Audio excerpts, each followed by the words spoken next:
ja pallikidutus. Wikipediasta, siitä ilmaisesta tietosanakirjasta. Osoitteessa en.wikipedia.org.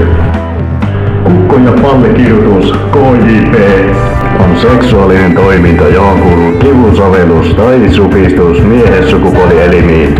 Tähän voi kuulua kivuliaita toimintoja, kuten vahaleikki, sukupuolielinten läpsintä, puristelu, pallon murtuminen, sukupuolielinten ruoskiminen, virtsaputkileikki, kutituskirjoitus, eroottinen sähköstimulaatio tai jopa potkinta. Kyseisten toimintojen vastaanottajat voivat saada suoraan ruumiillista nautintoa masokismista.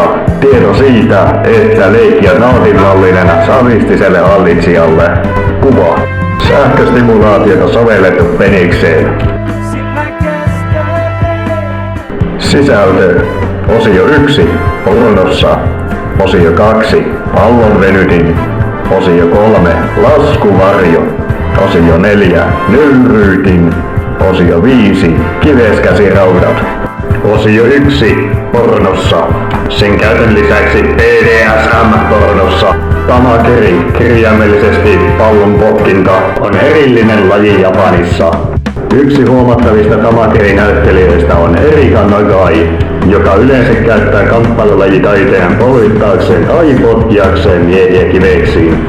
Osio 2. Pallonvenytin. Pallonvenytin on seksilevy, joka kiinnitetään miehen ympärille, jotta hänen kivespusseja voidaan venyttää, ja se myös luo painon tunteen, joka vetää kiveksiä poispäin kehosta. Vaikkakin nahkavenyttimet ovat yleisimpiä, muita malleja on tehty teräsrenkaista, jotka on kiinnitetty ruuvilla luoden enemmän lievästi epämiellyttävää painoa käyttäjälle.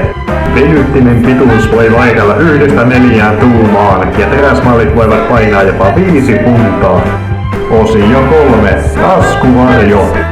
Laskuvarjo on pieni panta, yleensä nahkasta, joka kiristetään kivespussien ympärille ja josta painoja voidaan ripustaa. Se on muodoltaan kartiomainen.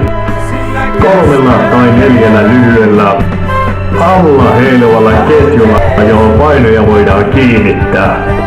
Käytettynä osana kukko- ja pallikidutus BDSM-suhteessa laskuvarjo luo kokoaikaisen vedon ja puhdistustunteen miehen kiveksiin.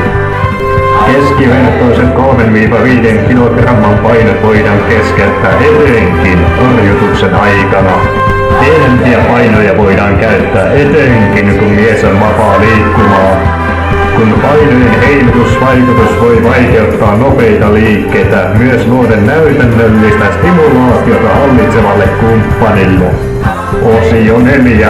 Tää vittu jää tähän. Aika loppuu. En jaksa vittu jatkaa.